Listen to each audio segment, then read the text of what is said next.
Hello and welcome to the Hormone Genius Podcast. I'm here with Jamie, my co-host, and we're going to talk about a lot of issues related to menstrual cycles today. Um, we have a guest, and we're really excited because this is a guest we've had before. Dr. Monica Minger is back with us. She's a family medicine doctor, has an incredible clinic called Radiant Clinic in Cedar Rapids, Iowa. She has so much experience, and she wears many hats. She's fem medical trained. She is NAPRO medical consultant trained and neo fertility trained. And we're going to learn a little bit more about that today. But our focus today is to really dive into the menstrual cycle and particularly the flow of the menstrual cycle and what is underlying in the menstrual flow that we can learn from and maybe dig deeper, especially if you have suffered with fertility issues. Maybe you have miscarriage in your history and you are looking for answers. We are going to give you that today by diving into what we can see in the menstrual flow, particularly in a condition called chronic endometritis. So, Dr. Minger, thank you for being here today with us on the Hormone Genius podcast. Thank you for having me. I'm so excited to be back talking with both of you. Awesome. So let's just dive into chronic endometritis because that's kind of the main thing we wanted to talk about. Give us an overview of what that condition is and why we really need to look again into the menstrual flow to understand really what is going on in the root of what we see in our period.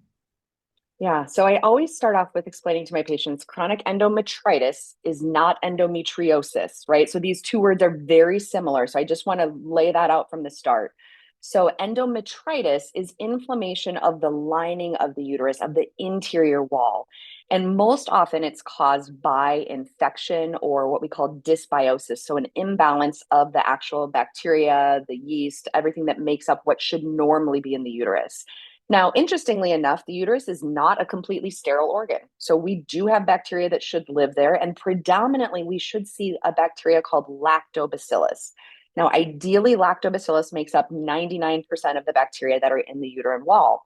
However, if there is any dysbiosis or an imbalance of that bacteria, we can see other bacteria that can start to set up shop in the uterine wall lining, creating inflammation, infection, and in many cases, this can manifest as infertility, recurrent miscarriages, irregular bleeding. In some cases, we see it can produce mucus that is happening throughout your entire cycle rather than just during your fertile window. And really, one of the hallmarks that we look for, and one of the things we'll talk a little bit more about today, is this prolonged bleeding or brown bleeding. Now, it's very common to have brown bleeding or spotting maybe for one day or so at the end of your cycle. But if we're starting to see that space out to 2 or 3 days at the end of every cycle where you're having brown bleeding, brown spotting, that can be a sign that there may be endometritis there. We also can see endometritis in times where there's bleeding at other times of your cycle. So maybe during your ovulation window or leading up to your period. Now, there's lots of different things that can cause that, but we always want to keep endometritis on the radar. One of the things that's really tricky about it is that in order to diagnose it, there's not a simple blood test that we can do, right? So like checking hormone levels, we can do a blood test in order to see where's your progesterone, where's your estrogen. But when we're looking for these infections, it's really tricky in order to kind of sort that out.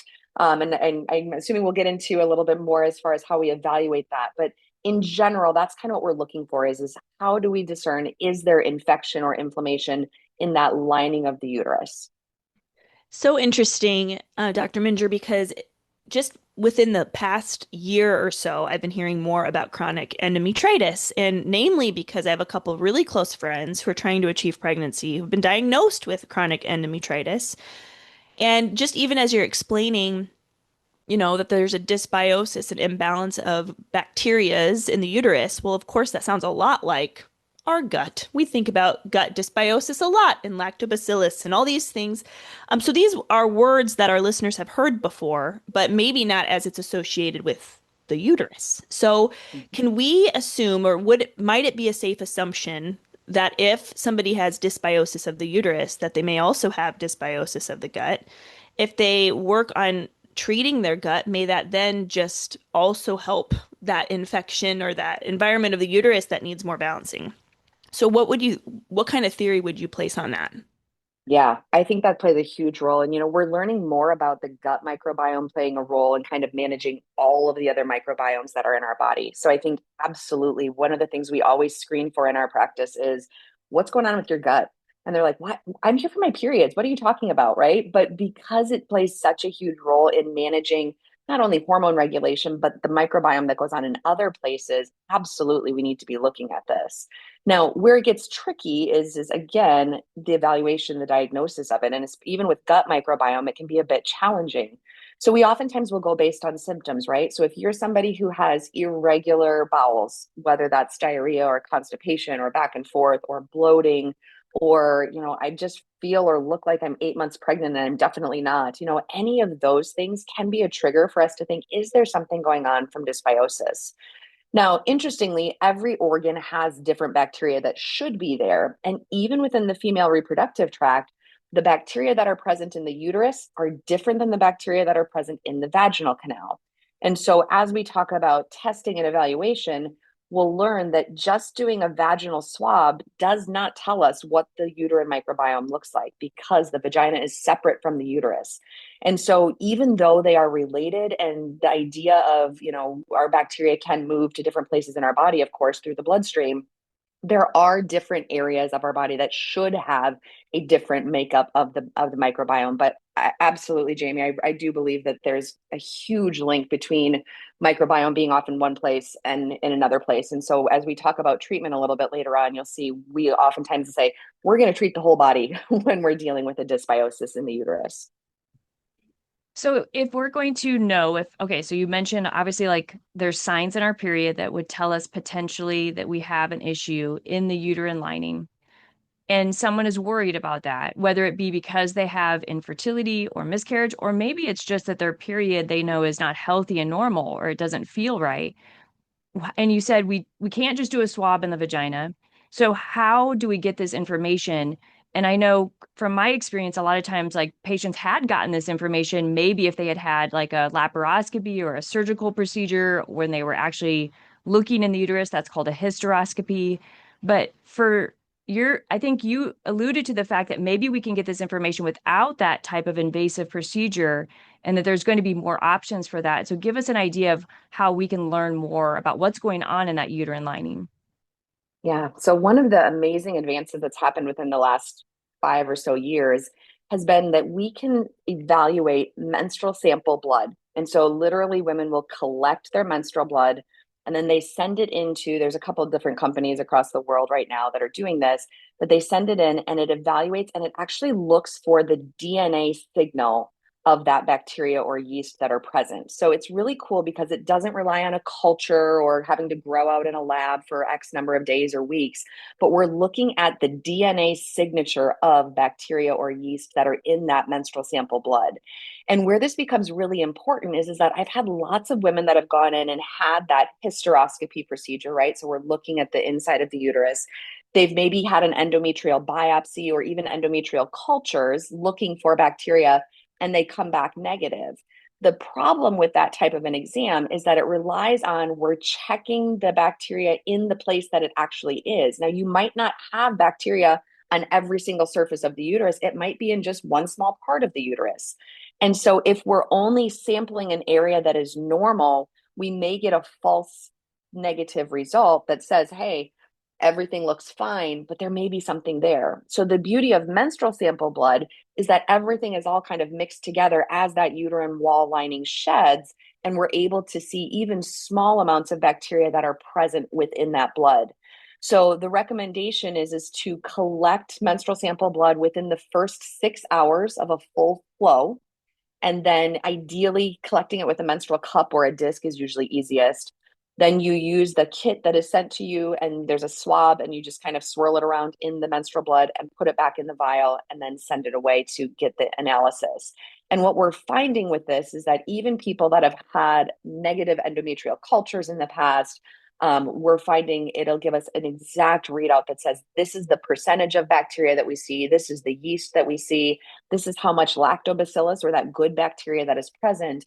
And that really helps us to discern then what do we need to do for treatment? Because for many, many years, we've known about endometritis, but we just kind of blindly treat it with antibiotics. And for people not in the medical world, that sounds crazy and archaic, but really we kind of just take the best guess.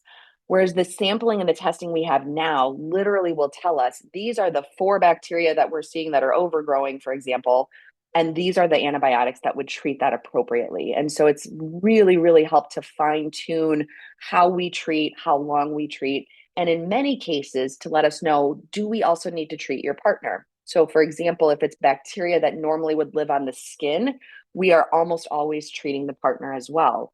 If it's bacteria that only resides in the female reproductive tract, then we typically don't need to treat the male partner. But almost always in our practice, we're treating the male partner as well at the same time so that we're not continuing to pass harmful bacteria back and forth.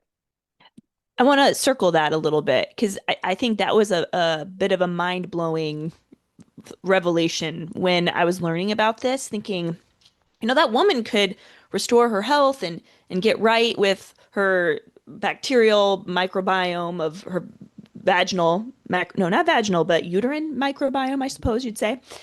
But then that her partner could be infecting her if he, in fact, was the one that was carrying an infection of some kind. And that's just mind blowing to me. And it's something that maybe seems a little bit obvious, perhaps, but not really, because it's not Yeah. something I'd heard of. But it's like when you hear it, you think, oh my gosh, of course that could be happening. Of course that could be happening.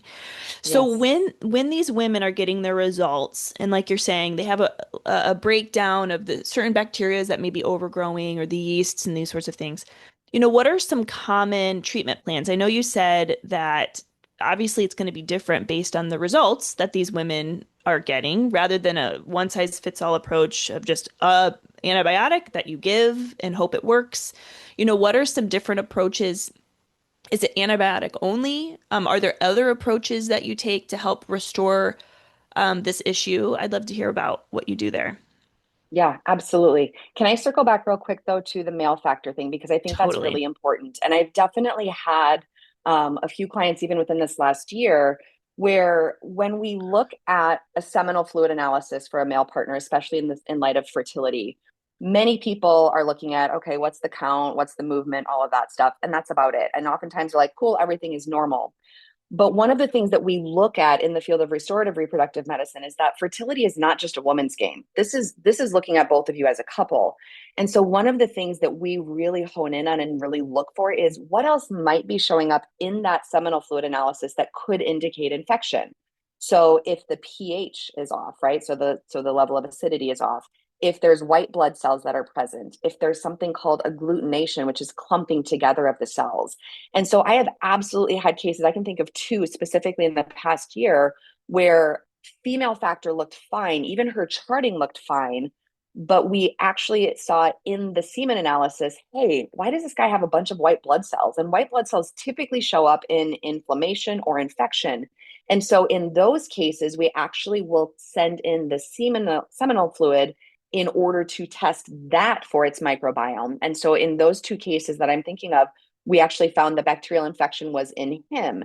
And so this is really, it's beyond just the female factor. And really we need to look at and say, okay, where did this come from and where did it start from? Because sometimes it's not the female we're testing, sometimes we're testing the male. So just another kind of plug for your listeners who are maybe thinking like, oh my gosh, it's just me as the female. No. Like we need to be checking your partner as well, because there are absolutely times where I've seen like, nope, it's actually him that is the carrier for it. And not to put blame on it, but we need to know where it's coming from so that we can treat it appropriately. So when it comes to treating appropriately, there are kind of 3 mainstays that we look at. The first, and I think in my mind, the very most important, is always appropriate probiotics. Now, in our practice, we typically are going to have you do oral probiotics by mouth because, again, it goes back to that gut microbiome. And in most cases, we also will have you doing vaginal probiotics. Now, there are some really good companies out there that now have vaginal probiotics that are specific for lactobacillus. Specifically, Lactobacillus crispatus is the particular one that we should see really in higher amounts in the vaginal and the uterine areas. And so by kind of just loading your system with the good bacteria, we're not just wiping out the bad and saying like, hey, whatever shows up is fine. Like we really want to set the stage for having the good bacteria present.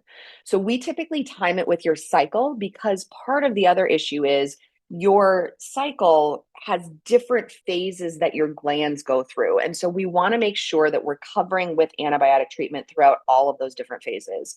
So the typical protocol we utilize is we'll start you on probiotics from the first day of your cycle. And again, if we're treating your partner, he follows the same timing as you do. Almost always we are needing to do something for antifungal medications as well. So we typically will start those on cycle day 2 or 3. Again, appropriate based on what we saw in your sample. A lot of people know about candida infections or candida, depending on how you were trained and how you pronounce it. But there are other fungus and yeast that can hang out too. So again, we want to treat appropriately based on what other yeast overgrowth might be present. And then typically around cycle day 10 is when we would start antibiotic treatment specific to what bacteria are overgrowing. Now, in our experience, what we have found works best is at least 2 weeks of treatment.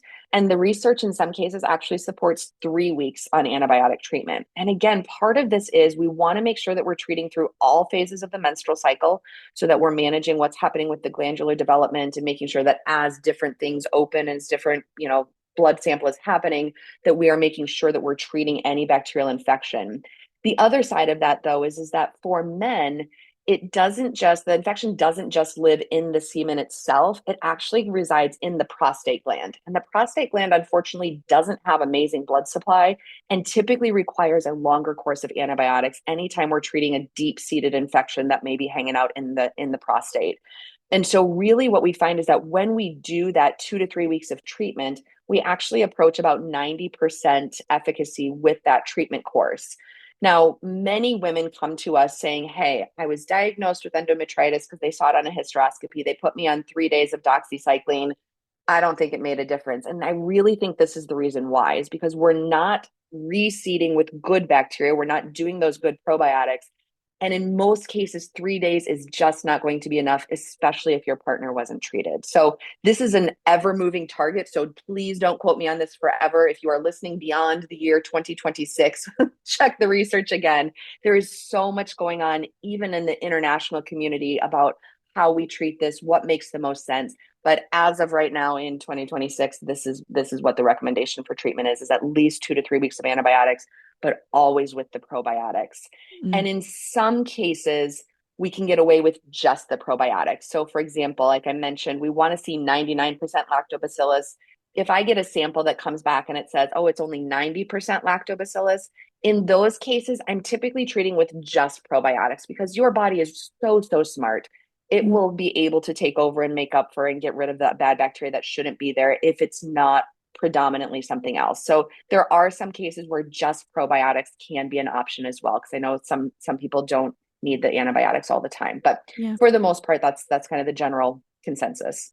It's interesting you walk through this process, how, every phase of our cycle is different and our glands go through different phases. And it's important to capture all of these areas. And again, we're missing that. But that makes me think of, again, a dear friend of mine who has chronic endometritis, was given antibiotics. But prior to being treated, she noticed every single month, this happened like 4 or 5 times, she would get very sick, like flu, every time during her period. And this had never happened before. And it was always like the same day every time.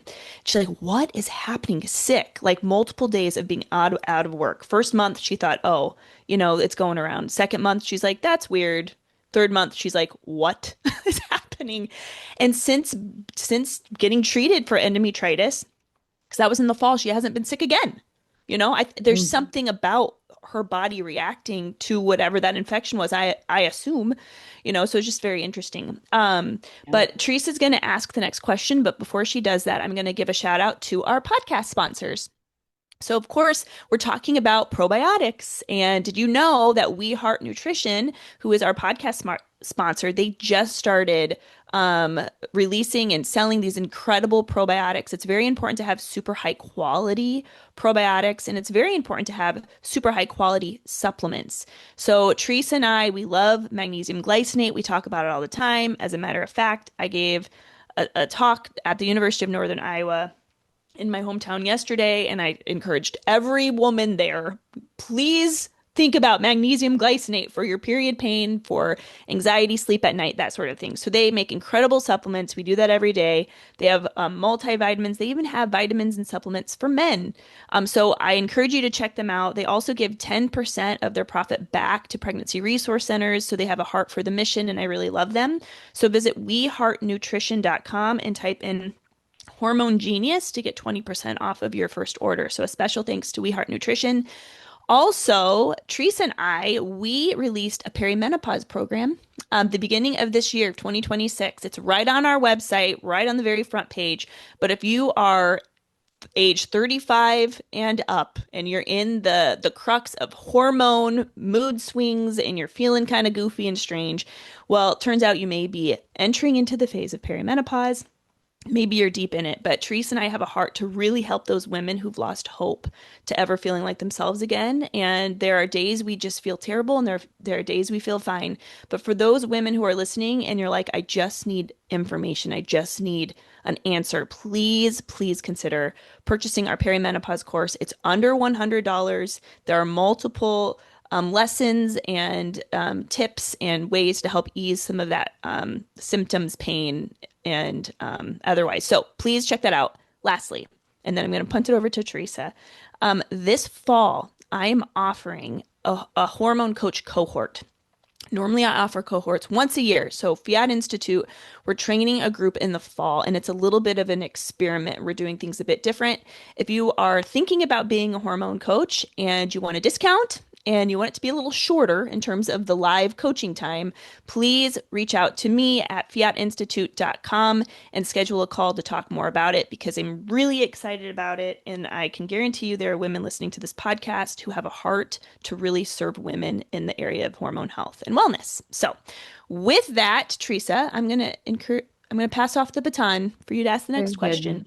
Yes. Well, I actually want to start kind of with in a sense, a case that I had not that long ago. And it was a woman who had secondary infertility. She had actually had 5 children, but then in her, I think probably her 30s, she still wanted another child, and then have 5 years of secondary infertility.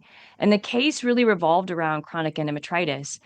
And I worked with her, and an infectious disease doctor actually ended up working with her, because really the source was, these bacteria that are very stubborn. And so I'm going to get Dr. Minger's opinion kind of on these like Enterococcus type of bacteria. They're aerobic bacteria. They tend to be highly resistant. One that I see, and I often have to deal with this with patients, honestly, just with vaginal infections, especially even postmenopause, Enterococcus faecalis and Enterococcus coli or E. coli that people hear about. These bacteria, like, they are a part of the human body. They're a part of the human microbiome, but then they get in places they shouldn't, and they colonize, and they create biofilms, and then they become highly resistant also to antibiotics. It's hard to get the antibiotics when they do create and form these biofilms. And just remember, this patient, I mean, she went to great lengths and, did all sorts of treatments, including vaginal antibiotics, vaginal probiotics, oral antibiotics. I mean, so much. But in the end, it was successful. And she actually had a baby almost at the age, I think she turned 46 when she finally had her 6th baby. So, these things I think are very difficult to treat, and takes really a lot of patience. And I think a really skilled healthcare professional, someone like Dr. Minger, who cares about these conditions. Because I don't think you really care about it, you're not going to actually put your brain into it and be like, okay, what can we do? How can we get this bacteria out of there? Because they create such chronic inflammation, and they also disrupt the immune system's ability, especially when we think of like implantation of the embryo too. So I want Dr. Minger to speak to all of this in terms of, kind of really, why is this so important to care about what's going on in the uterine lining when it comes to fertility? Yeah. And you bring up a really good point, Teresa, in that, we get pretty good efficacy when we treat based on the specific bacteria, but you're right, there are some that are just a stinker to try and get rid of. It's, it's not like strep throat where we're like, oh, you've got strep, take some amoxicillin and 5 days or so, it'll be gone and you're done. There are cases absolutely where we're like, nope, we need to retest. I think there's still something going on. And one of the beautiful things is that your body will let you know something else is up, right? So you'll either continue to have problems with brown bleeding or spotting or irregularity of the cycles, or, maybe as in the case with Jamie's friend, I feel really sick or it's something else feels really off. And one of the things to remember is that when we have chronic infection, inflammation comes along with it, right? So our bodies are trying to fight off whatever is there that shouldn't be there. And so if there's inflammation that's going on, that's also a really good sign that, hey, something else is not quite right. The only other thing that I can think of to consider adding in is again, making sure that we're helping the immune system. And so in many cases, we do talk about adding in something like low dose naltrexone. Sometimes that can be really helpful or beneficial.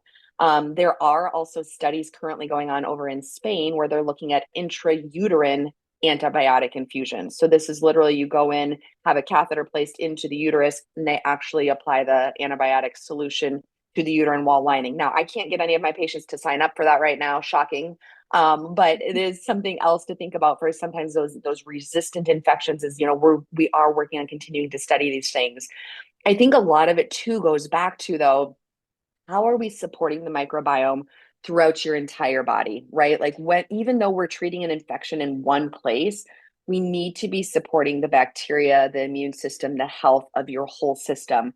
And sometimes this is where we get into other tricky areas, things like other chronic exposures to environmental illnesses, mold or Lyme disease or dust or environmental allergens, right? Like anything else that might be going on that's really important to consider if we're continuing to deal with these chronic infections. And I think that's why it really is so important to make sure that you're working with a healthcare professional who understands these nuances and most importantly, who is willing to advocate for you and continue to plug away. Somebody like Teresa, who is like, look, I'm doing everything I can, but I need an infectious disease doctor to help out, right? Like not every doctor is going to do that. So make sure that you're working with somebody, especially if you're having resistant issues, that's going to really get to the bottom of it and say, hey, what else have we considered everything? Is there something else that might be missing here? Oh my gosh, this is such an incredible episode. You're so smart, Doctor. We know that. We know you're so smart. Actually, how about we take a little side swerve? Can you share with our listeners your involvement with the is it Institute of The Restorative International Reproductive Medicine? Institute. Yeah. International Institute. Okay, so just share with our listeners, like, who are you? What do you do for this, the wider, broader mission of restorative reproductive medicine? Yeah. So the International Institute for Restorative Reproductive Medicine was founded about 25 years ago at this point in time.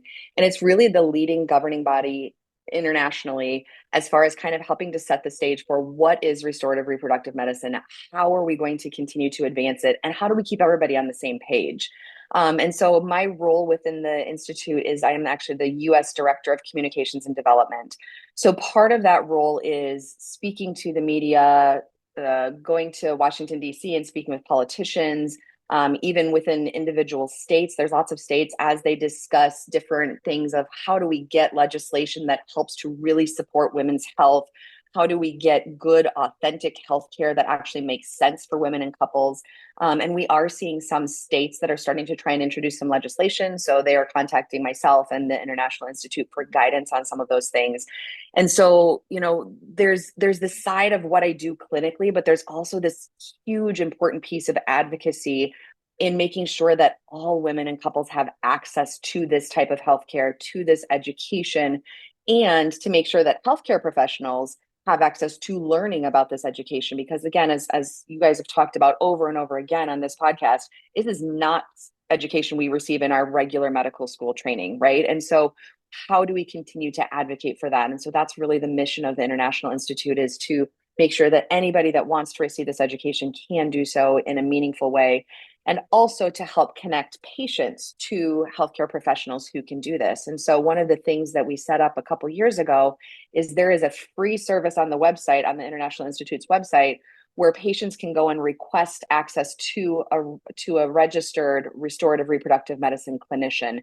And we can help get you plugged in with somebody who can help you to chart your cycles or help with medical things, because we know there are definitely some deserts in the US as far as it's really hard to find a healthcare professional that has a medical license in your state. So again, that's a free service of the International Institute. So their website is iirrm.org.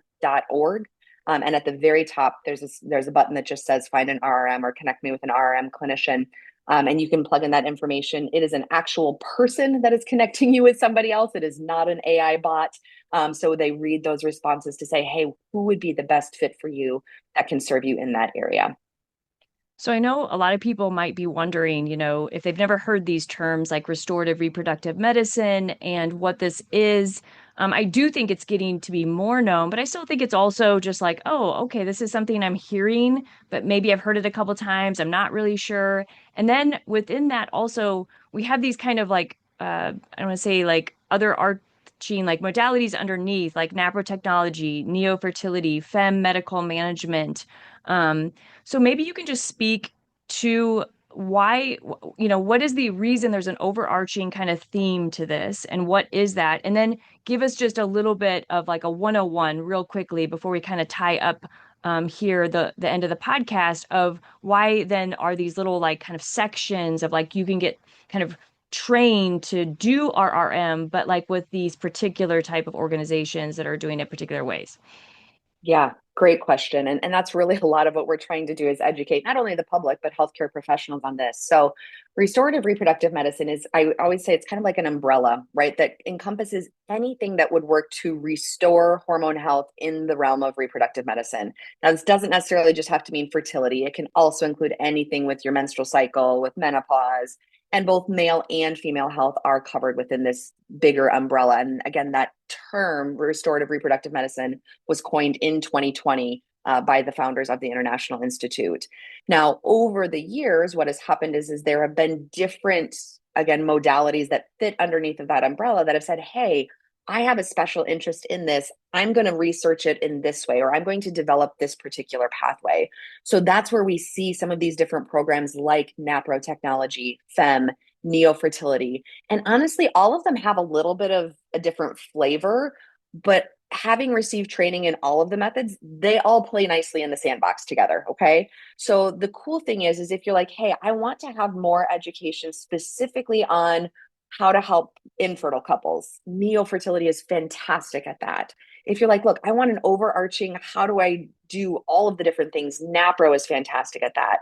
FEM does a great job of understanding really the why of this. They dig a lot into some of the other things we talk a lot about, like insulin resistance and ovarian aging and menopause.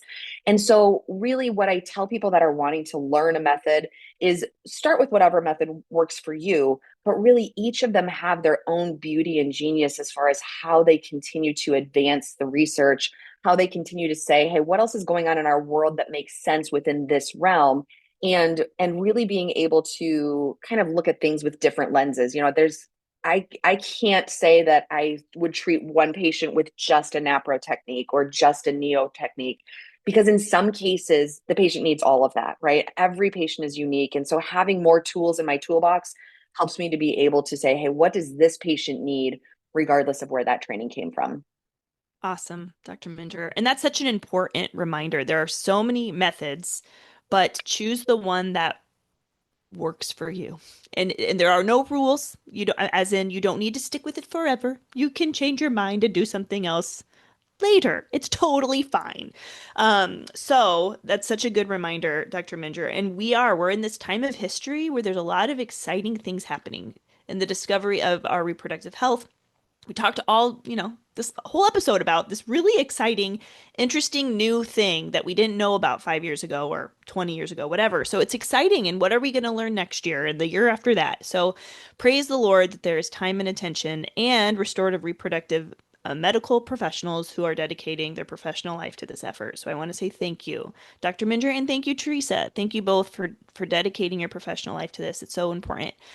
So we're going to wrap up here. I'm going to ask you the question. Of course, we've asked you before. We've interviewed you before. So if our listeners are loving this episode, go back and search Dr. Minger and listen to the first time we interviewed Dr. Minger. But what do you wish every woman knew about her hormone genius? I don't remember what my answer was last time. So if it's the same, I'm sorry. And at least I'm consistent. But what I would say is that just because something is common doesn't mean it's normal. I hear over and again women come in with menstrual cycle pain or PMS symptoms or postpartum depression. And they're like, well, my girlfriend had that, or my sister had that, or my mom says just tough it up and like that's what it is.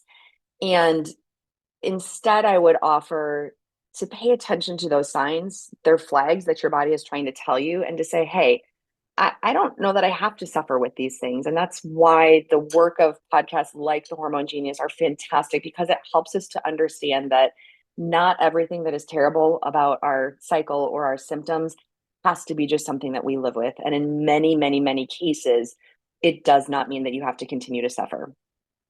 Great answer. Dr. Minter, tell everybody about where they can find you, about all your social media handles. I think you have a podcast as well that you're keeping up with, and about your clinic. Yeah, so our clinic is Radiant Clinic, and we can be found at radiantclinic.com. We do offer free discovery calls for patients that are interested in services, and we are actually currently expanding into multiple states. So right now I'm able to see patients in 21 different states, and that continues to grow all the time. So our website has all the information about which states we can serve patients in. We are on Facebook as well as Instagram.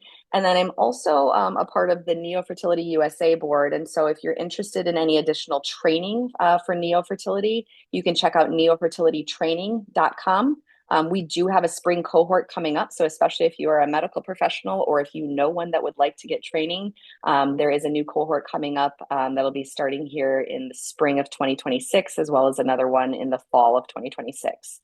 And I think those are all the places I'm at. Oh, and my podcast, sorry. My podcast is called Cycle Wisdom. We put out weekly episodes. They're typically 20 minutes or less, and just kind of the quick hits and top things you need to know about any particular subject. If you're interested in learning more about chronic endometritis, I have at least 3 episodes that I've done within the past few months, all about chronic endometritis and other things that may be going on with your menstrual cycles. Well, thanks again, Dr. Minter, for sharing your great wisdom with all of our listeners on the Hormone Genius podcast. We'll be sure to have you back, I'm sure, in the future. So take care.